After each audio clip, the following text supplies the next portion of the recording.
संस्कार सागर कार्यशाला की अभिनव पहल ऑनलाइन गीता जयंती समारोह। प्रस्तुत है समाचार सार समीक्षा। सभी को प्रणाम, नमस्कार, नर्मदे हर। सांस्कृतिक धरोहरें, सनातन परंपराएं सिर्फ शोध का विषय नहीं, अपितु इसमें निहित भावनाओं, आचार विचार और जीवन मूल्यों को आत्मसात करते हुए नई पीढ़ी को सहज रूप में संप्रेषित करना अति आवश्यक है। इसी मूलभूत सिद्धांत को लेकर विगत 3 माह से अविरल चल रही संस्कार सागर कार्यशाला में गीता जयंती समारोह ऑनलाइन अखिल भारतीय स्तर पर पूर्ण हर्षोल्लास के साथ मनाया गया। चूंकि ये आयोजन ऑनलाइन ही था, अतः व्हाट्सएप मैसेजेस के द्वारा समाज के सभी आयु वर्गों एवं स्नेही स्वजनों को आमंत्रित किया गया।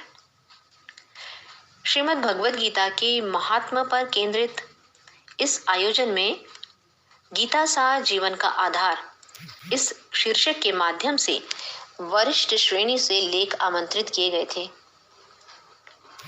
ऑडियो वीडियो के द्वारा भी अपनी प्रविष्टियां भेजी जा सकती थी। कनिष्ठ श्रेणी में गीता श्लोक पठन प्रत्यक्ष प्रस्तुति दी जा सकती थी या ऑडियो वीडियो के द्वारा भी बच्चे अपनी प्रस्तुति भेज सकते थे। आशा से विपरीत हमारे समाज के प्रबुद्ध वर्ग एवं गीता प्रेमियों की अनेक प्रविष्टियां प्राप्त हुई। मानो सभी बेसब्री से इस कार्यक्रम की राह देख रहे हैं। सुनिश्चित दिवस और नियत समय पर गीता जयंती समारोह मंच सी सुंदरता बिखेरता हुआ प्रतीत हुआ। दीप प्रज्वलन के साथ श्रीमद् भगवद गीता का पूजन श्रीमती विनीता बरगले ने किया। शास्त्र सम्मत दीप आराधना मंत्र को स्वर दिए श्रीमती दीपिका साजी ने, वहीं अपनी मधुर ध्वनि में गुरु वंदना की श्रीमती संगीता पाराशर जी ने। कार्यक्रम की संचालिका श्रीमती विनीता बरगले ने वर्चुअल उत्सव में उपस्थित सभी अतिथि गणों का अभिनंदन वंदन के साथ कार्यक्रम का शुभारंभ किया। संस्कार सागर कार्यशाला के उद्देश्य सिद्धांत को स्पष्ट करते हुए उसकी विशिष्टताओं को इंगित करने हेतु श्रीमती मनीषा गीते जी ने स्वरचित कविता पाठ किया। देश के कोने कोने से प्राप्त प्रविष्टियों में सर्वप्रथम बच्चों द्वारा गीता श्लोक पठन के ऑडियो प्रसारित किए गए। नन्हे नन्हे बालक बालिकाओं के सुमधुर स्पष्ट उच्चारण वाले कर्णप्रिय गीता श्लोक पठन से समारोह मानो अभिमंत्रित हो गया। गीता ही एक ऐसा ग्रंथ है जिसकी जयंती मनाई जाती है, क्योंकि ये स्वयं परमपिता परमेश्वर के मुखारविंद से कही गई है, जो किसी धर्म, जाति या संप्रदाय की न होकर संपूर्ण मानव जाति के लिए कल्याणकारी और जीवन पथ की प्रदर्शिका है। हमारे सुविज्ञ विद्वान अतिथियों द्वारा गीता की महत्ता पर ज्ञानवर्धक विचार संदेश सुनने और पढ़ने को मिले। वहीं हमारी कार्यशाला के संस्कृतविद गुरु श्री हर्ष बरगले जी, जो नियमित रूप से गीता श्लोक सिखाते हैं, इन्होंने गुरुकुल से अपनी प्रारंभिक शिक्षा ली है, दिल्ली यूनिवर्सिटी से उच्च शिक्षा प्राप्त की है और आगे रिसर्च हेतु जर्मनी जाने वाले हैं। कहते हैं, मेधा किसी संकाय से संबंधित न होकर हर विधा की सिरमौर है। उन्होंने गीता के आधार पर जीवन में सफलता के 5 मूलभूत सूत्र इस विषय पर अपना संज्ञान हम सबसे साझा किया। आमंत्रित अतिथि मान्यवर श्रीयुत रमेश कुमार जी जोशी जी ने सार्थक शब्दों में गीता ज्ञान से परिचित करवाया। उन्होंने संपूर्ण गीता ग्रंथ को हस्तलिखित सुंदर अक्षरों से लिपिबद्ध किया है, जो उन्होंने हमें दिखाया अद्भुत, अभिनव और अनुकरणीय कार्य है। वे नियमित गीतावाचक एवं उसके अनुपालक भी हैं। उनकी इस कृति ने हम सबके मन पर एक अमिट छाप छोड़ दी। हमारी समाज के प्रतिष्ठित आदरणीय श्रीयुत प्रफुल्ल निलोसी जी ने गीता को जीवन की श्रेष्ठ मार्गदर्शिका बताते हुए उसकी विशेषताएं बताई। उन विशेषताओं को जीवन में आत्मसात करने हेतु सारगर्भित एवं सार्थक विचारों से हम सबको अभिभूत किया। हमारी अग्रजा श्रीमती शकुंतला भारद्वाज जी ने अपने गीता ज्ञान को व्यवहारिक जीवन में उतारने एवं समाज के प्रति कर्तव्य निष्ठा से जोड़कर बताया। उन्होंने निष्काम कर्म को कार्यकारिणी सदस्यों का उदाहरण देकर स्पष्ट किया। ऐसा करके उन्होंने न सिर्फ हमारा मान अपितु मनोबल दोनों ही बढ़ा दिया। श्रीमती गीतांजलि सोहनी जी ने अपने गीता ज्ञान और उसकी महत्ता से हम सबको अवगत कराया। वहीं विनीता बर्वे जी ने गीता पर स्वरचित कविता पाठ सुनाया। कार्यशाला की संस्थापक श्रीमती सरिता पारे जी ने अपने बाल्यावस्था में गीता के प्रति रुझान और संप्रभाव को एक कार्यशाला का रूप दे दिया।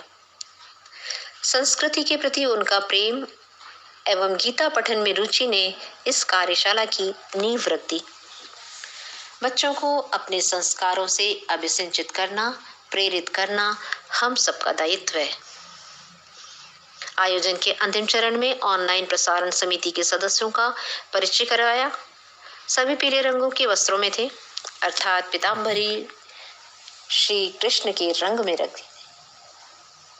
कार्यकारिणी सदस्य इस प्रकार हैं: श्रीमती सरिता पारे जी, श्रीमती सुनीता चौरे जी, श्रीमती संगीता पाराशर जी, श्रीमती विनीता बरगले, श्रीमती दीपिका साध जी, श्रीमती स्वाति सराफ जी, श्रीमती मनीषा गीते जी, श्रीमती सुजाता खले जी, श्री हर्ष बरगले जी। आभार प्रदर्शन संगीता पाराशर जी ने किया। अपनी सुमधुर ध्वनि में नर्मदाष्टक स्तुति श्रीमती स्वाति सराफ जी एवं संदीपा पारे जी ने की। श्रीमती स्वाति सराफ जी नियमित रूप से नर्मदाष्टक पाठ बच्चों को सिखाती हैं। आयोजन समिति उपस्थित सभी श्रद्धेय स्नेही स्वजनों का आत्म आभार प्रकट करती है। हमें जिन बच्चों के ऑडियो श्लोक पठन के प्राप्त हुए वो इस प्रकार हैं: पीहू भालके, शाश्वत तारे, विदिता बर्वे, वर्तिका साकल्य, समर साकल्य, वरद बर्वे। जिनके वीडियो प्राप्त हुए वो इस प्रकार हैं: नव्या सोहनी, अविका पाराशर, गतिदा कानूनगो, जानवी खले, वानी परसाई, बानी परसाई। इन सभी ने अपनी बहुत सुंदर प्रत्यक्ष प्रस्तुतियां भी दी थी। वरिष्ठ श्रेणी में जिनके ऑडियो हमें प्राप्त हुए उनमें श्रीयुत डॉक्टर पद्माकर सराफ जी, श्री प्रफुल्ल निलोसे जी, श्रीमती किरण शर्मा जी, श्रीमती प्रेमलता शुक्ला जी, श्रीमती सुषमा उपरीत जी, श्रीमती सिंधु शर्मा जी, श्रीमती मेघा तारे जी, श्री शरद शर्मा जी, श्रीमती वत्सला साकल्य जी।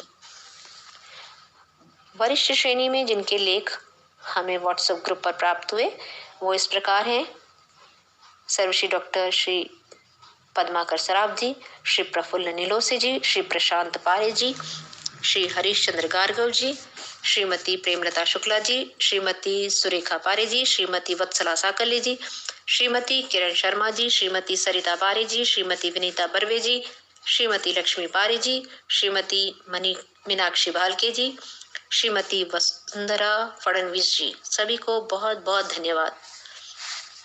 एक निवेदन है, जो भी इस संस्कार सागर कार्यशाला से जुड़ना चाहते हैं उनका बहुत बहुत स्वागत है।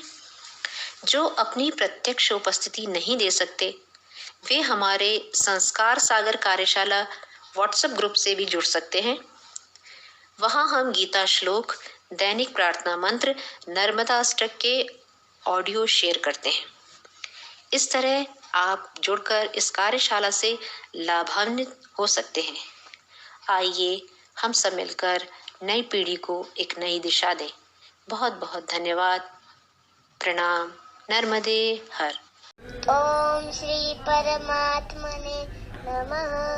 अथ तविद्यो अध्यायः सांख्ययोगः। संजय उवाच तं तथा कृपयाविष्ठम् अश्रुपूर्णा कुलेक्षणम् विषीदन्तमिदं वाक्यम् उवाच मधुसूदन। नैनं छिन्दन्ति शस्त्राणि नैनं दहति पावकः न चैनं क्लेदयन्त्यापो न शोषयति मारुतः।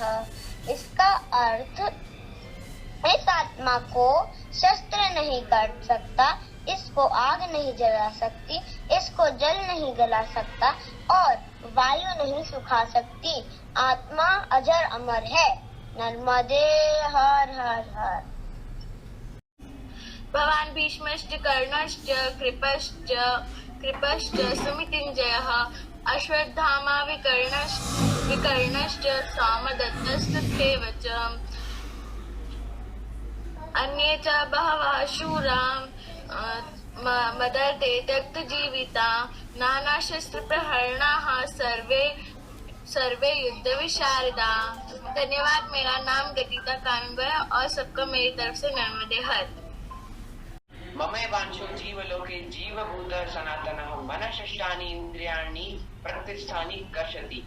व्यक्ति के विचारों और गुणों का प्रभाव भी संबंधों पर पड़ता है। मनुष्य के दैवी गुणों का भी ज्ञान गीता में कराया है।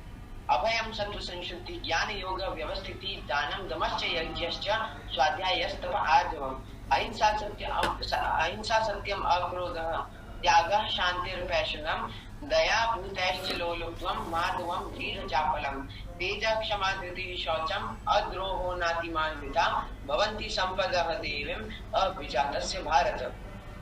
अस्माकं तु विशिष्टाये तानि बोधतुजुत्तमा नायका मम सैन्यस्य संज्ञार्थं तान् ब्रवीमते। याति नाश संशय। अंत समय में जो भगवान को स्मरण करते हुए शरीर छोड़ता है वह भगवान को प्राप्त करता है।